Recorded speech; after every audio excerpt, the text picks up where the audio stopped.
Lesson 5, the Beatitudes. The word beatitude comes from a Latin word meaning blessed or happy. The Beatitudes are a series of blessings that Jesus taught at the beginning of the Sermon on the Mount. The Gospels of Matthew and Luke contain two very similar teachings of Jesus on the Beatitudes. Some Christian scholars believe they are different accounts of the same sermon, presented by each author in his own way, while others believe they are two separate sermons. Here are both accounts. Matthew 5, 1-12. Seeing the multitudes, he went up onto the mountain. When he had sat down, his disciples came to him. He opened his mouth and taught them, saying, Blessed are the poor in spirit, for theirs is the kingdom of heaven. Blessed are those who mourn, for they shall be comforted. Blessed are the gentle, for they shall inherit the earth. Blessed are those who hunger and thirst for righteousness, for they shall be filled. Blessed are the merciful, for they shall obtain mercy. Blessed are the pure in heart, for they shall see God. Blessed are the peacemakers, for they shall be called children of God. Blessed are those who have been persecuted for righteousness' sake, for theirs is the kingdom of heaven. Blessed are you when people reproach you, persecute you, and say all kinds of evil against you falsely, for my sake. Rejoice, and be exceedingly glad, for great is your reward in heaven. For that is how they persecuted the prophets who were before you. Now let us consider the account recorded by Luke. Luke 6:20-26. He lifted up his eyes to his disciples, and said, Blessed are you who are poor, for God's kingdom is yours. Blessed are you who hunger now, for you will be filled. Blessed are you who weep now, for you will laugh. Blessed are you when men hate you, and when they exclude and mock you, and say that you are evil, all because of the Son of Man. Rejoice in that day and leap for joy, for behold, your reward is great in heaven, for their fathers did the same thing to the prophets. But how terrible for you who are rich! For you have received your consolation. How terrible for you who are full now, for you will be hungry. How terrible for you who laugh now, for you will mourn and weep. How terrible when men speak well of you, for their fathers did the same thing to the false prophets. We will now examine each of the Beatitudes from a biblical perspective. 1. Blessed are the poor in spirit, for theirs is the kingdom of heaven, and blessed are you who are poor, for God's kingdom is yours. In these Beatitudes, Jesus was referring to those who are humble before God, and recognize their need for Him. Such people have a contrite heart, submit to God's will, and seek to obey His commandments and ordinances. Jesus teaches that the kingdom of God belongs to those who approach Him with humility, faith, and dependence on His grace. 2. How terrible for you who are rich! For you have received your consolation. In this warning, Jesus was not condemning wealth itself, but the attitude of those who place their trust in riches, and show no concern for those in need. He was teaching that it is wrong for wealthy people to selfishly hoard their resources, and refuse to share their blessings with others. Those who seek comfort only in earthly wealth, may find that they have neglected the greater treasures of God's kingdom. 3. Blessed are those who mourn, for they shall be comforted, and blessed are you who weep now, for you will laugh. In these Beatitudes, Jesus may have been referring to grief, sorrow, or suffering that God will ultimately comfort and heal. Examples include sorrow arising from genuine repentance, and a contrite heart because of sin. Pain and hardship endured as a result of following the gospel, and remaining faithful to God. At times, God may also allow a person's spirit to be humbled or broken, in order to lead them to repentance, faith, and a deeper relationship with Him. Those who endure such sorrow with trust in God, are promised His comfort and future joy. 4. How terrible for you who laugh now, for you will mourn and weep. In this context, those who laugh now may refer to people who live carelessly, disregarding God's word and refusing to repent. Jesus warns that those who persist in such attitudes will eventually face sorrow and judgment as a consequence of rejecting God's ways. 5. Blessed are the gentle, for they shall inherit the earth. This beatitude is closely related to a passage found in the book of Psalms. Rest in the Lord, and wait patiently for Him. Don't fret because of him who prospers in his way, because of the man who makes wicked plots happen. Cease from anger, and forsake wrath. Don't fret, it leads only to evildoing. For evildoers shall be cut off, but those who wait for the Lord shall inherit the land. For yet a little while, and the wicked will be no more. Yes, though you look for his place, he is not there. But the humble shall inherit the land, and shall delight themselves in the abundance of peace. 6. Blessed are those who hunger and thirst for righteousness, for they shall be filled. In the Bible, the term righteousness can have different meanings depending on the context. In this beatitude, it may refer to the righteousness of God, who judges all people fairly and according to truth. It may also refer to living according to God's moral standards, and seeking what is right in our relationships with others. In addition, it may refer to the justification and right standing with God, that we seek through faith for our salvation. Jesus teaches that those who earnestly desire righteousness, just as a hungry or thirsty person longs for food and water, will be satisfied by God. 7. How terrible for you who are full now, for you will be hungry.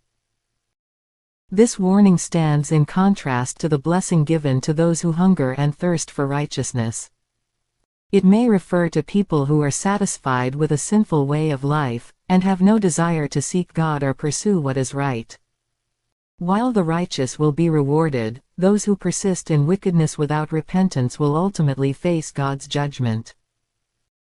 8. Blessed are the merciful, for they shall obtain mercy. This beatitude emphasizes the importance of showing mercy and forgiveness to others.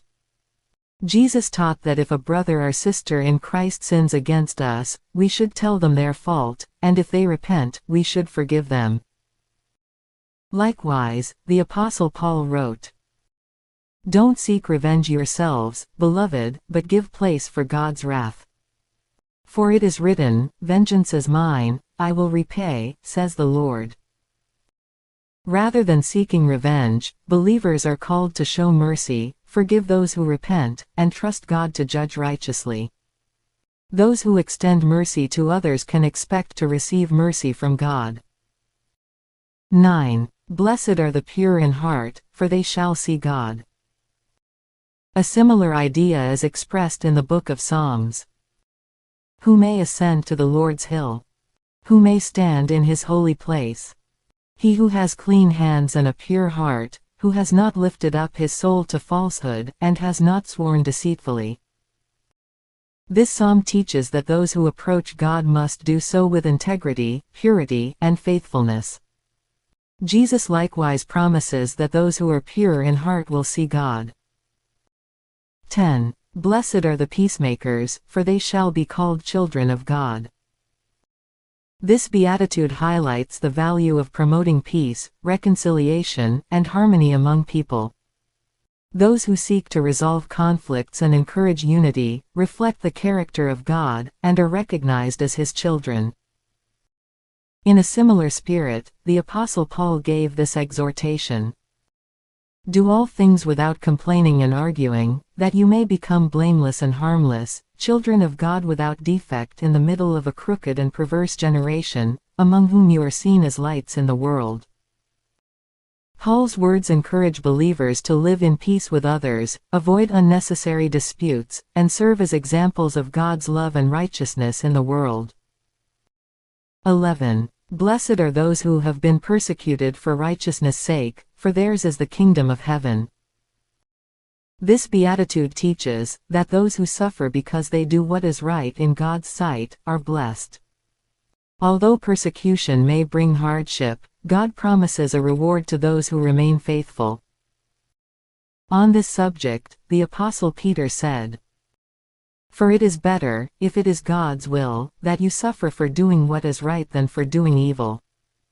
Because Christ also suffered for sins once, the righteous for the unrighteous, that he might bring you to God, being put to death in the flesh but made alive in the Spirit.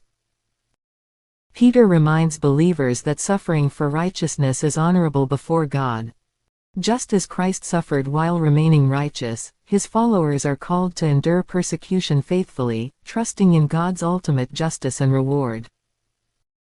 12. Blessed are you when people reproach you, persecute you, and say all kinds of evil against you falsely, for my sake. Rejoice, and be exceedingly glad, for great is your reward in heaven. For that is how they persecuted the prophets who were before you. Blessed are you when men hate you, and when they exclude and mock you, and say that you are evil, all because of the Son of Man. Son of Man is a title that Jesus often used to refer to himself. Throughout history, many prophets, evangelists, and Christians have faced opposition because of their faith. They have been criticized, slandered, persecuted, imprisoned, tortured, and even killed for proclaiming God's word, obeying his commandments, and remaining faithful to the gospel. Jesus understood that his message would challenge those who are attached to worldly values and sinful ways of life. As a result, conflict often arises between those who follow the gospel and those who reject it. Jesus told his disciples, "If the world hates you, you know that it has hated me before it hated you. If you were of the world would love its own. But because you are not of the world, since I chose you out of the world, therefore the world hates you." For this reason, believers should not be surprised when they experience hardship or rejection because of their faith. Jesus taught that it is better to suffer for following him than to deny him. He warned, "For whoever will be ashamed of me and of my words in this adulterous and sinful generation, the Son of Man also will be ashamed of him, when he comes in his Father's glory with the holy angels." Those who remain faithful to Christ, despite opposition, can take comfort in knowing that God sees their suffering, and has promised them an eternal reward. 13. How terrible when men speak well of you, for their fathers did the same thing to the false prophets. Just as God's true prophets are often rejected and persecuted, false prophets may receive praise and admiration from those who prefer messages that align with their own desires. Because they tell people what they want to hear, rather than what God has spoken, false teachers can gain popularity and lead many astray. For this reason, believers are encouraged to be discerning and to test all teachings against the Word of God. The Apostle Paul gave the following warning. "Now I beg you, brothers, look out for those who are causing the divisions and occasions of stumbling, contrary to the doctrine which you learned, and turn away from them. For those who are such, don't serve our Lord Jesus Christ, but their own belly, and by their smooth and flattering speech they deceive the hearts of the innocent." Paul's words remind Christians to be cautious of those who distort the gospel for personal gain, and to remain faithful to the teachings handed down by Christ and his apostles. Through his teaching on the Beatitudes, Jesus testified to the justice of God. He showed that, in his perfect timing, God will reward those who live according to his will, and cultivate virtues such as mercy, generosity, peacemaking, gentleness, and humility of heart. These qualities are consistently encouraged throughout the gospel, along with faith in God and hope in Christ. The Beatitudes remind believers that God sees their faithfulness, and will ultimately bless those who seek to follow him.